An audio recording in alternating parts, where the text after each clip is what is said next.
I really enjoy listening to these voice notes that you guys do.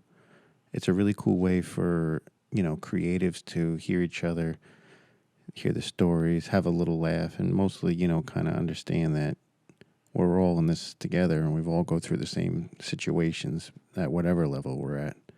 It's a pretty cool thing. So I just want to say thank you for having me, first of all. So without further ado, The Carter 3 by Lil Wayne, 15 years. Can't believe it's been that long already. Me and Wayne go back really far, long before the Carter 3, Carter 2, Carter 1. I used to spend a lot of time in New Orleans with them, and we did a lot of recording there and traveling. In and out of there was a weekly occurrence for me. He'd be on tour, he'd go do shows, he'd come back. We would spend so much time in New Orleans. The dynamic of this album changed a lot because Katrina had, unfortunately, devastated the city, and it brought Wayne and everybody from there. I was living in Miami at the time. They were considering Atlanta, but it kind of turned into a no-brainer to be down where I was. And we had a great studio there in the Hit Factory Criteria. And, it was a really cool way for all soul to be together working. Wayne had a room. I had a room. Baby had a room. They had rooms upstairs. We pretty much took over that whole studio. It was a really stressful time because there was all these leaks going around the year leading up to it. In hindsight, I think it built up the hype for it, the need that, they wanted to hear the real thing. As unfortunate as all that was, thank God it was with an artist like Lil Wayne, who has the skill, the talent, the limitless, it seems, catalog in his head of rhymes, beats, melodies, hooks, bars, whatever you want to call it, songs, to keep delivering and create this masterpiece. It was immense pressure on me because Wayne would always be like, oh, Fabe will fix it. Fabe got it. He had his recording engineers. There was an army of them. But it always came back to me, and I always had to, stand up and clean up and figure out where, oh, he recorded this one in New York with this engineer. This one was over here in Atlanta. This one was there. And then it comes to me, and I have to make it sound like one. It has to be perfect. There's so much, all the eyes are on us. Everybody, all the greats, everybody's looking to Wayne. And Wayne's looking to me. So the pressure was definitely on. It was wild.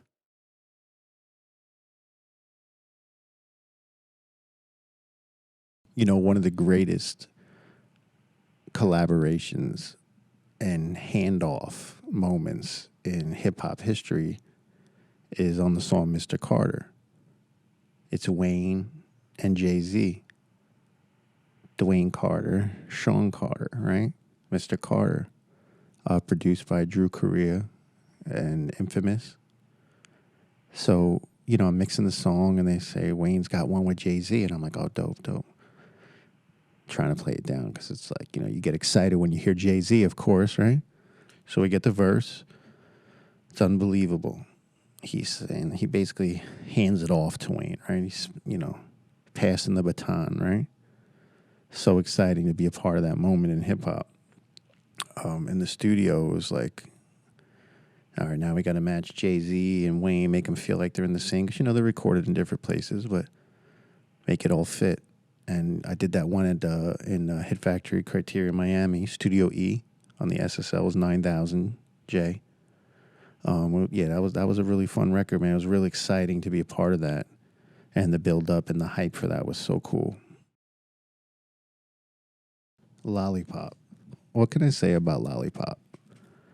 I mean, it's one of the biggest songs of my entire career as an engineer.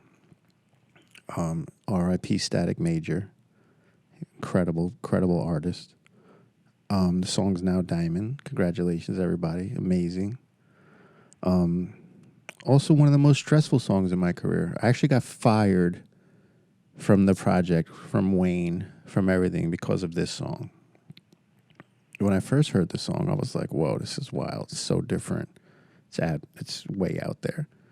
It wasn't my favorite song, but that's not what matters. It's not my job. My job is to make it sound amazing. So I set out to do that. I get to the studio in Atlanta, Tree Sound, started mixing. I'm in there for a couple of hours doing my thing, and I was like, man, I'm really killing this. I'm like, never worked in this room before, but man, this sounds so good. I'm really crushing it. I mean, this is amazing. I get up, take a little break, walk around, walk behind the board, and there's a subwoofer there. And I said, what's that? And the assistant's like, oh, it's a sub. I was like, no, I'm aware, but where is it? He's like, what do you mean it's on the NS10s? I was like, what are you talking? I never heard of that before in my life. I never had a sub on my NS10s. It was never a thing for me. I used them for something else. I was like, oh, God, kill me. I was like, all right. So I was like, disconnect it, please. So I sit down. I'm like, okay, my bass is gone. I thought I was a hot shot for about 2 hours. But anyway, so I get back to work. I'm digging in. Wayne's arriving shortly after that. So he wants to hear something. He's on his tour bus outside. So they bring a CD out to him to listen to. And a couple minutes later, somebody comes and gets me. Wayne wants to talk to you. So I go out to the bus, and there's Wayne, pissed off. Fabe, what did you do? This is horrible. What did you do to this song? Oh my God, he's so mad at me, flipping out. He's just so angry. And I'm like, oh God, what did I do? I mean, to me, it sounded incredible. Like, I'm working so hard on this. So I go back in the studio, and then one of the guys comes in, hey man, just, you go ahead and take off or whatever, just long day. Everybody's tired. We'll talk about it. I'm like, all right, cool. Fast forward a few days later, call me back, yo, Fabe, the speakers were blown on the bus. Wayne was listening to it through blown speakers, and it had nothing to do with you. I'm like, well, who didn't know that, right? But whatever, we move on, we live and learn, right? So I head down to the Hit Factory, Criteria, Miami, and I sit down in my Neve room, and I take another shot at it from scratch now, clean head, clean everything. And that's the version you guys hear today, 8068. This album led to a lot of opportunities for me, a lot of new experiences. As Lollipop was blowing up, Milli's blowing up, all these songs off this album are going crazy. I'm getting a million calls. Everybody wants me to mix their stuff now, And it was really, I was honored to do so. It was a really cool time. So I'm actually, funny story, I'm in Los Angeles at the record plant. I had moved to LA by now, and I'm living out there. And I was working with Pharrell, and Pharrell is one of the nicest guys in the world. Too nice. He gives up his praise to everybody. He shows love. He's the most respectful person, incredible person. Shout out Pharrell. So we're in the studio working, and Kanye's in the front room. So Pharrell's like, come, Faye, we're gonna go to this other room and check, because Pharrell had like all, most of the other rooms there booked. So we walk in, and Kanye's looking at me. I never met Kanye before. It's like, wow, it's Kanye West, man. It's amazing. So Pharrell's like, hey, this is Fabian.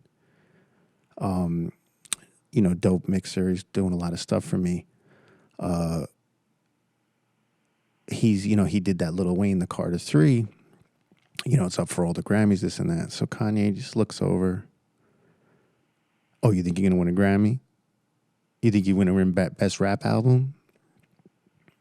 I'm producing Jay-Z's whole album, and you ain't winning nothing. And so Pharrell looks at me embarrassed. Pharrell's like, all right, Fabi, go ahead. I'll catch up with you later, whatever. So I'm walking out, and we did end up winning Best Rap Album for the Carter 3, by the way. There's a record on this album called Phone Home. Had a lot of fun working on that. Wayne, picking up this ET extraterrestrial vibe on it. So I used a plugin from Waves called Sci-Fi. And then I also used Lo-Fi, and I was able to dial it in where it kind of sounded robotic. Not in the auto-tune sense of robotic, but more so like what you think when you see these movies, the old movies, what a robot would sound like. So I went for that vibe with it. When I got the song, there was no intro on it. So all and I was like really inspired by what Wayne was doing this, and I was like, what if we would start with a spaceship getting ready for launch and this and that, and that's Wayne's ride, and he's taking off, going out of town. So I said to Cool and Dre, I was like, hey man, can I, let me do something on this. They're like, yeah, do your thing, man. Let us know. So I got the sound effects library, edited it all together. I created that whole intro, and it really set the tone for, enhancing the visual. Like, you close your eyes, you're enhancing all this, and then Wayne's jumping in and going crazy on his thing. Such a cool song, and it was so much fun creating that, movie out of it and having the trust from producers and Wayne, to be able to do that. It's really cool. Another funny story, we're in New York City. We were at mastering. The album's pretty much done.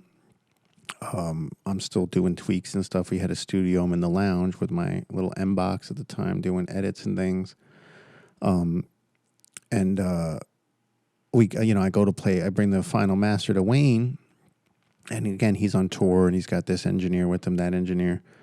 So there's a song called "Shoot Me Down," and Wayne, playing it, and Wayne, Wayne's happy, he's in a great mood, this and that.